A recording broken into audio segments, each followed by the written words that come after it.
Metro की dirty picture. जहां हम आपको दिखाएंगे कि दिल्ली मेट्रो में किस तरीके से एमएमएस बनाने का सनसनीखेज मामला सामने आया है और मेट्रो की सुरक्षा के लिहाज से मेट्रो के कैमरे इंस्टॉल किए गए थे, लेकिन इनके दुरुपयोग का अंदाजा इसी बात से लगाया जा सकता है कि अब तक दिल्ली मेट्रो में कुल 250 एमएमएस बनाए जा चुके हैं और लगभग 13 पॉर्न साइट्स पर इन्हें अपलोड भी किया गया है, जिसे तकरीबन 1.5 लाख लोग देख भी चुके हैं।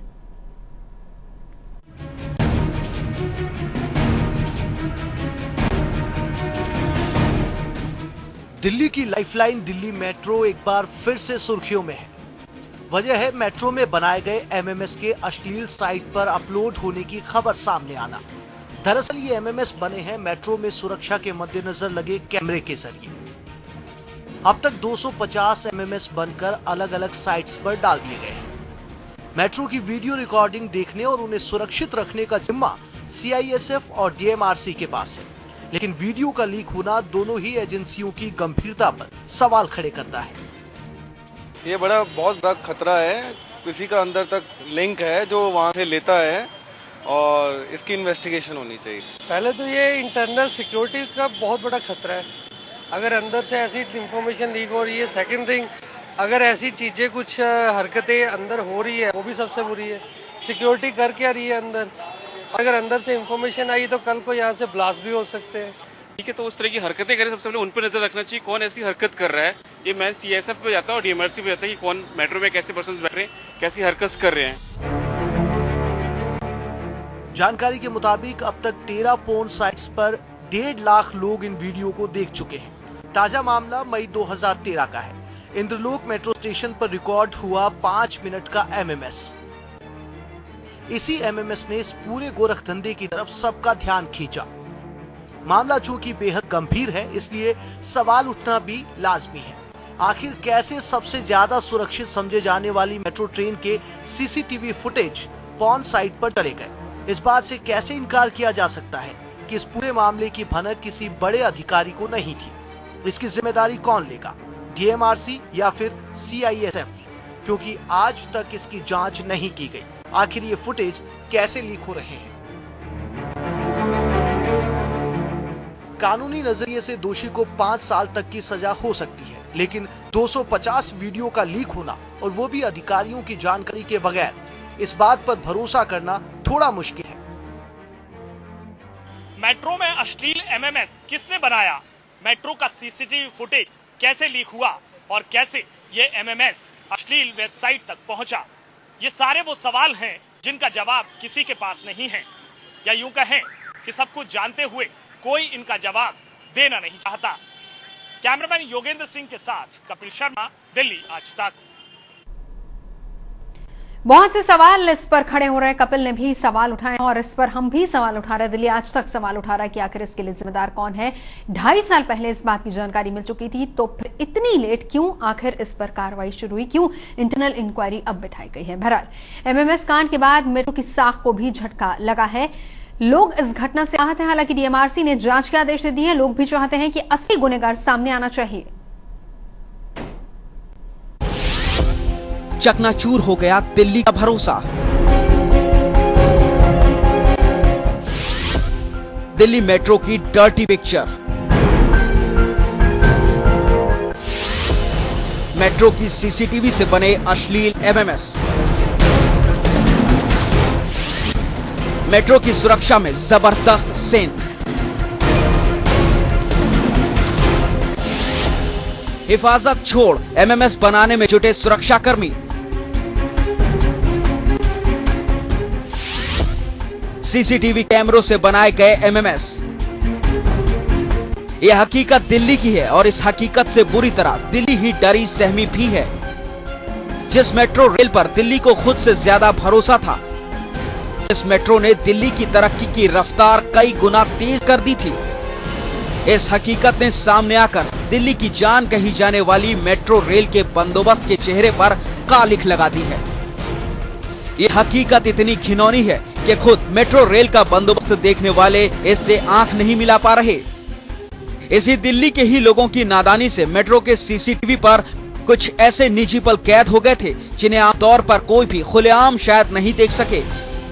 लेकिन ऐसे ही सैकड़ों वीडियो देश विदेश की दर्जनों पॉर्न वेबसाइट पर आसानी से नजर आ जाएंगे। अगर आंकड़ा सही है तो तकरीबन 250 ऐसे वीडियो हैं जिन्हें मेट्रो के सीसीटीवी कैमरों के जरिए रिकॉर्ड किया गया और उन्हें इंटरनेट पर अपलोड किया गया। जाहिर है ऐसी अश्लील तस्वीरों को पॉर्न साइट्स पर अपलोड करके मोटी काली कमाई की जा रही है। हालांकि इस मामले में कानून एकदम साफ है।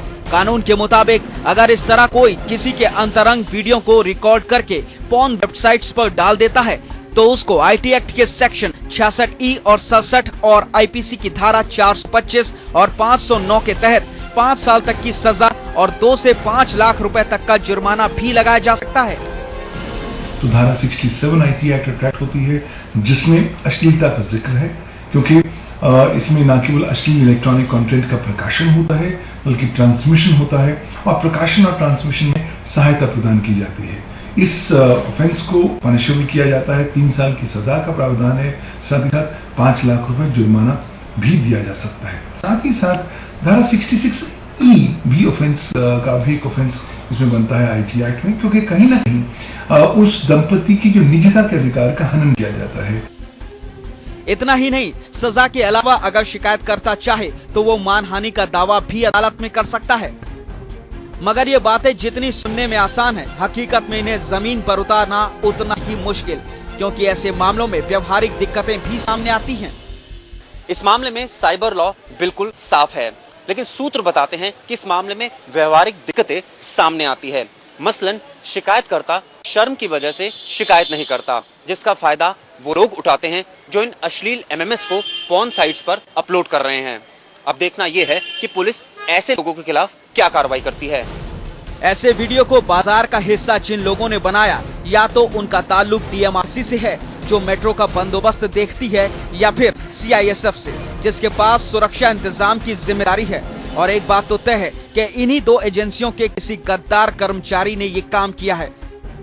लिहाजा अब ये जिम्मा इन दोनों एजेंसियों का है कि वो उस गद्दार को ढूंढ कर निकालें जो लोगों के निजी पल को चुराकर उसे न सिर्फ बाजार में नीलाम कर रहा है बल्कि खुद काली कमाई से जेब भर रहा है। इस मामले में ना तो सीआईएसएफ और ना ही दिल्ली मेट्रो कुछ भी बोलने को तैयार है, लेकिन सूत्र बताते हैं कि दिल्ली मेट्रो ने इस दिशा में जांच शुरू कर दी है। अब देखना यह है कि जांच कब तक पूरी होती है। कैमरामैन लोकेंद्र पांडे के साथ चिराग कोठी, दिल्ली, आज तक। हम आपको दिखा रहे हैं मेट्रो की डर्टी पिक्चर। पॉर्न साइट्स पर अपलोड किए गए एमएमएस के बारे में कहा जा रहा है कि वो 2011 के हैं। मेट्रो की सीसीटीवी फुटेज कंट्रोल रूम में रहती है। शक है कि इन्हें वहीं से लीक किया गया था। इनमें सीसीटीवी फुटेज की निगरानी करने वालों का हाथ हो सकता है। सीसीटीवी फुटेज को मोबाइल फोन से शूट करके उनका एमएमएस बनाया गया है। इस बारे में बता रहे हैं हमारे संवाददाता कपिल। आखिर मेट्रो में एमएमएस बना कैसे, ये बड़ा सवाल है। यहाँ हम आपको बता दें कि मेट्रो के जो एमएमएस पॉर्न साइट तक पहुंचे हैं, उनमें से बहुत सारे जो हैं वो ट्रेन के अंदर के हैं, अंदर की तस्वीरें उसमें हैं। और वो जो सारे एमएमएस हैं वो मेट्रो के जो कोच के अंदर सीसीटीवी फुटेज होते हैं, के लिए कैमरे लगे होते हैं, उनसे रिकॉर्ड किए गए हैं। लेकिन जो इंटरनेट पर क्लिप पहुंची है वो डायरेक्ट सीसीटीवी के जरिए नहीं पहुंची है, वो मोबाइल से शूट किया गया है। अब मोबाइल से कैसे शूट हुआ ये हम आपको बताते हैं। जो डीएमआरसी के अंदरूनी सूत्र हमको बता रहे हैं कि जो सीसीटीवी फुटेज था, जिन लोगों के पास भी सीसीटीवी फुटेज का एक्सेस था, जहां पर सेव होता है सीसीटीवी फुटेज, वहां से उसको प्ले किया गया है और प्ले करने के बाद मोबाइल के जरिए कंप्यूटर की स्क्रीन से वो शूट किया गया है। इसी तरह से एक जो फुटेज है अश्लील एमएमएस जिसका बना है, वो ग्रीन पार्क मेट्रो स्टेशन का है। ग्रीन पार्क मेट्रो स्टेशन के प्लेटफॉर्म पर एक जो कपल है, प्रेमी जोड़ा है, वो बैठा होता है, अश्लील हरकतों में लिप्त होता है और सारी जो हरकतें हैं वो सीसीटीवी कैमरे में कैद हो रही होती हैं। ये इसके लिए जो एमएमएस बनाने की प्रक्रिया है वो ठीक वैसे ही अपनाई गई है कि कंप्यूटर पर उसको प्ले किया गया है बाद में और वहां से बनाया गया है। और इस फुटेज में एक डीएमआरसी का स्टाफ भी दिखता है, मतलब मॉनिटरिंग उसकी हो रही थी सीसीटीवी फुटेज की, और उस मॉनिटरिंग के जरिए सीसीटीवी फुटेज का इनपुट देखने के बाद, आउटपुट देखने के बाद, जहां भी इनपुट कैमरा लगा हुआ था वहां पर डीएमआरसी का स्टाफ पहुंचा है और जो कपल था, प्रेमी जोड़ा था, उसको वहां से अलग किया गया है। तो डीएमआरसी की जानकारी में ये सारी चीजें थी, लेकिन फिर भी ये फुटेज कैसे लीक हुआ, ये एक बड़ा सवाल है जिसके जवाब डीएमआरसी भी ढूंढ रही है या फिर उसके पास जवाब नहीं है। कैमरामैन योगेंद्र सिंह के साथ कपिल शर्मा, दिल्ली आज तक। दिल्ली मेट्रो की कोच और स्टेशनों पर लगे सीसीटीवी कैमरे में कैद अश्लील हरकतों और आपत्तिजनक तस्वीरों के एमएमएस सामने आने से बवाल मच गया है। इन एमएमएस में उन प्रेमी जोड़ों के वीडियोस हैं जो कैमरे से अनजान थे। इस बारे में गलती किसकी है और सजा किसे मिलनी चाहिए, इस बारे में राजीव चौक मेट्रो स्टेशन पर लोगों से बात की हमारी संवाददाता उपासना ने।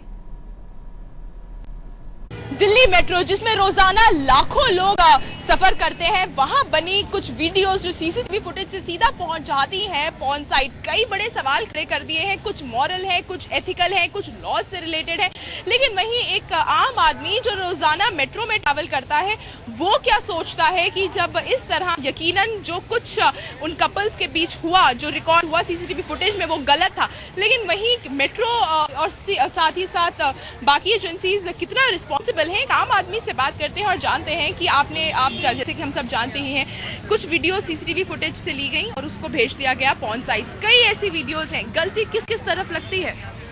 I think this is pathetic. ऐसा करना, मतलब ऐसे कैसे कोई किसी की फुटेज और ये सब पब्लिकली दिखा सकता है? और ठीक है, किसी की प्राइवेसी, एंड आई थिंक कि ऐसा हम लोगों को भी नहीं, मतलब आम पब्लिक को भी, और ये भी ध्यान रखना चाहिए कि आप क्यों ऐसे मेट्रो में, और मेरा पॉइंट उस तरफ भी बहुत जोर का। मेट्रो में वो लोग जो कि इन्वॉल्व हैं, क्योंकि सीसीटीवी फुटेज का एक्सेस सबके पास नहीं होता, तो ऐसे में जब सीसीटीवी फुटेज से ये पॉन साइट्स में पहुंच रही है, गलती यहाँ पर किसकी है, एथिकली और मॉरली, अगर जानना चाहें? एक्चुअली गलती देखा जाए तो दोनों की है, सीसीटीवी वालों की भी है और दूसरे पब्लिक की भी है। जो भी मतलब कहीं पे भी हम जाते हैं, उसकी एक साइड बनी होती है कि हमने कहाँ पे, मतलब कि कोई भी रिलेशन है, चाहे हम घूमने जाते हैं, चाहे कहीं बैठते हैं या खाते पीते हैं, तो एक जगह होती है, एक सीमित जगह होती है जो पब्लिक प्लेस होती है, वहाँ पे ऐसी चीज़ नहीं होनी चाहिए, क्योंकि ये देश भर के लोग, दुनिया भर के लोग देखते हैं। इससे हमारे जो देश है उसकी थोड़ी सी मतलब कि, तो यानी कि अब तो अगर आप मेट्रो में जा रहे हैं तो आपकी प्राइवेसी तो कम से कम नहीं है, क्योंकि कभी भी कोई भी चीज वहां से ले जाकर, अब जैसे कि ये पॉन साइट पहुंची है और भी कई जगहों पर यूज की जा सकती है, तो यानी मेट्रो भी अब सेफ मोड नहीं रहा। मेट्रो के बारे में मैं ये कहना चाहूँगा कि जैसे कि ये आपने जो आपका इशू है कि पॉन साइट पे डाल रहे हैं, इसके लिए जैसे कि भी भाई ने बताया कि हम लोगों को एक पर्टिकुलर स्थान पे एक निश्चित समय पे सभी चीज़ें शोभा देती है। मेट्रो जो बनाई है वो जर्नी के लिए बनाई है, सिक्योरिटी पर्पज से उसमें सीसीटीवी कैमरे लगे हैं, लेकिन अगर वो कहीं उसका मिसयूज हो रहा है तो ये गलत है। यहाँ पर कंप्लेंट किसके अगेंस्ट होनी चाहिए, उन कपल्स के अगेंस्ट या फिर वो लोग जिन्होंने ये फुटेज पॉन साइट्स तक पहुँचाई है? जो बहुत का गलती है मैडम। कपल्स भी ऐसे ये नहीं करना चाहिए, थोड़ा डिस्टेंस मेंटेन करना चाहिए। सीसीटीवी वाला की भी गलती है मैडम। दिल्ली की जनता तो यही कहती है कि यहाँ पर गलती दोनों तरफ से हुई है और फिलहाल मेट्रो को केवल मोड ऑफ ट्रांसपोर्ट की तरह ही यूज करें। वहीं दूसरी तरफ उन लोगों के अगेंस्ट भी जिन्होंने ये सीसीटीवी फुटेज पॉन साइट तक पहुंचाई है, उनके अगेंस्ट भी सख्त से सख्त एक्शन लेना जरूरी है। कैमरा पर्सन ताहिर चौधरी के साथ उपासना बख्शी, दिल्ली आज तक। तो लोगों की मिलीजुली प्रतिक्रिया इस पर आ रही। फिलहाल हमारे साथ खास मेहमान जुड़ गए हैं, सुप्रीम कोर्ट की लॉयर हैं और साइबर एक्सपर्ट भी हैं, कर्णिका सेठ। बहुत बहुत स्वागत है मैम आपका। सबसे पहले आपसे यही जानना चाहेंगे कि इस मामले में जहां पर आप देख रही हैं, आपको क्या लगता है गलती किसकी है? देखिए, राइट टू प्राइवेसी जो है इंडिया में एक फंडामेंटल राइट है, एंड एक्सपेक्टेशन ऑफ प्राइवेसी, अगर आप एक मेट्रो ट्रेन यूज कर रहे हैं तो एक एक्सपेक्टेशन ऑफ प्राइवेसी हो सकती है एक इंडिविजुअल को, अनलेस कि कोई नोटिसेस, बहुत क्लियर नोटिसेस दिए जाएं, जैसे दिल्ली मेट्रो ने दिए हैं या नहीं, वो देखना होगा। और एक और चीज़ ये है कि जब एक राइट टू प्राइवेसी इन्वेड होती है तो हमारा कानून क्या कहता है? कानून ये कहता है कि कोई कॉन्फिडेंशियल इन्फॉर्मेशन अगर किसी की, जैसे सीसीटीवी फुटेजेस में आपके पास है, तो उसे अनऑथराइजडली ऐसे रिवील नहीं कर सकते, डिस्क्लोज नहीं कर सकते, और अगर करते हैं तो ये कानूनन पनिशमेंट इसका है, जैसे उसका पनिशमेंट भी है, कॉम्पनसेशन भी है, 3 years तक का पनिशमेंट है इस पर्टिकुलर केस में।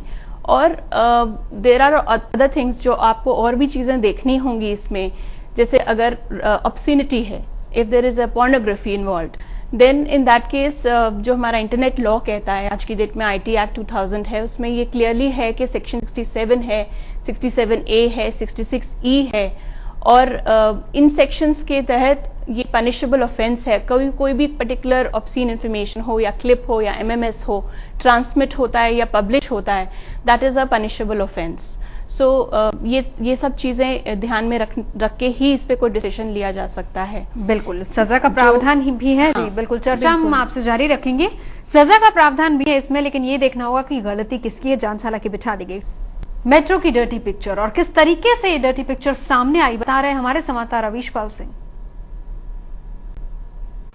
दिल्ली मेट्रो और उसके स्टेशन पर बने MMS से इस वक्त हड़कंप मचा हुआ है। DMRC से लेकर CISF तक के बीच में खलबली मची हुई है कि आखिरकार ये MMS जो कि मेट्रो ट्रेन के CCTV फुटेज और स्टेशनों पर लगे CCTV कैमरे से निकले हैं, ये आखिरकार कौन साइड तक कैसे पहुंच गए।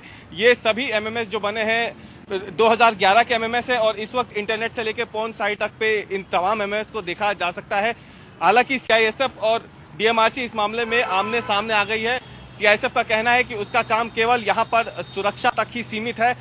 CCTV की फुटेज का जो डाटाबेस है वो DMRC देखती है, लेकिन DMRC का कहना है कि ये CCTV फुटेज CISF की तरफ से लीक किए गए हैं। कुल मिलाकर के साफ हो जाता है कि दोनों ही एजेंसियां इस वक्त इसकी जिम्मेदारी लेने को तैयार नहीं है। आपको बता दें कि जो MMS बने हैं उसमें 2 MMS मेट्रो ट्रेन जो है उसके अंदर जो CCTV कैमरे लगे हैं उसमें रिकॉर्ड हुए हैं, और उसके बाद जो एक और MMS है वो ग्रीन पार्क मेट्रो स्टेशन के एक सुनसान हिस्से का है, जहां पर जो प्रेमी जोड़ा है वो इस बात से अनजान था कि उसकी हरकतें CCTV कैमरे में कैद हो रही हैं। फिलहाल इसमें अब तक खुल करके CISF या DMRC ने अपना पक्ष नहीं रखा है, लेकिन साफ हो जाता है कि आखिरकार ये जो MMS लीक हुए हैं ये एक सवाल खड़ा करते हैं कि आखिरकार ये MMS लीक कैसे हुए। इतने हाई सिक्योरिटी जोन से आखिरकार ये MMS का पॉन साइड तक पहुंचने वाला, इसके लिए जिम्मेदार कौन है, और अगर ये MMS वहां तक पहुंचे हैं तो लोगों की प्राइवेसी से इतना बड़ा खिलवाड़ किसने किया है। कैमरामैन प्रवीण विश्वास के साथ रवीशपाल सिंह, दिल्ली, आज तक। बहुत से सवाल इस पर उठ खड़े हुए हैं और जांच भी बिठा दी गई है। हालांकि जांच के बाद कौन इसके पीछे गुनहगार है वो पता चलेगा, लेकिन बड़ा सवाल यह है कि जो विक्टिम्स हैं वो अब क्या कर सकते हैं, हम जानेंगे। हमारी खास मेहमान करने का हमारे साथ है। जी देखिए, विक्टिम्स के पास रेमेडीज हैं। लॉ हमारे क्या प्रोवाइड करती है, जैसे अब पनिशमेंट है तो अगर कानून के तहत उन्हें FIR करने के बाद उनकी पूरी जांच हो सकती है इस मैटर की, और उसमें पनिशमेंट जो भी पनिशेबल ऑफेंसेस हैं वो ट्रैक्ट होंगे। और दूसरी चीज़ जो कॉम्पनसेशन है, जो सिविल लाइबिलिटी बनती है कंपनी की, अगर देने की हुई तो नेग्लिजेंस प्रूव होती है और राइट टू प्राइवेसी इन्वेडेड है तो कॉम्पनसेशन भी पेएबल होगा। और इसके अलावा ब्लॉकिंग, अगर डिफेमेशन हुआ है, किसी को डिफेम किया गया है तो उसके लिए भी कॉम्पनसेशन पेएबल हो सकता है। सूट फॉर इंजंक्शन हो सकता है जिसमें ब्लॉकिंग भी हो सकता है। अगर वो विक्टिम खुद भी लिखना चाहे वेबसाइट होस्टिंग कंपनी को या वेबसाइट ओनर्स को, वो लिख सकता है कि इस तरह की जो भी क्लिप है ऑब्जेक्शनेबल है, इलीगल है, इसे 36 घंटे के अंदर हटाया जाए। बिकॉज यही हमारा कानून कहता है कि अगर कुछ इलीगल मटीरियल है और ऐसी किसी साइट पे है तो वो इमीडिएटली, अगर कंप्लेनेंट खुद ही जो अग्रीव्ड पार्टी है लिखता है उस चीज को, तो वो उस पर एक्शन लेना जरूरी बन जाता है। जी जी, कन्या जी बहुत बहुत शुक्रिया आप यहाँ पर आए, क्योंकि बहुत से लोग हैं जिनको शायद ये नहीं पता है कि अगर वो विक्टिम है तो वो क्या कर सकती, क्योंकि वो कहीं ना कहीं खुद को कसूरवार मान रहे होंगे। और बहुत से लोग ऐसे भी होते हैं जो कि आगे जाकर इस बारे में FIR दर्ज नहीं भी करवाते हैं। लेकिन कर्णिका जी ने बहुत सही रास्ता दिखाया कि अगर आप विक्टिम हैं तो आप भी इसके खिलाफ केस कर सकते हैं और 36 घंटे के अंदर अंदर वो क्लिप्स वहां से हटाई जा सकती हैं। बहरहाल जिम्मेदार कौन है इस बारे में जांच तो बिठा दी गई है और इंतजार हमें भी रहेगा उस जांच रिपोर्ट का कि कौन है इसके लिए जिम्मेदार। बहुत बहुत शुक्रिया कर्णिका जी आप यहाँ पर आई। फिलहाल इस खास पेशकश में इतना ही।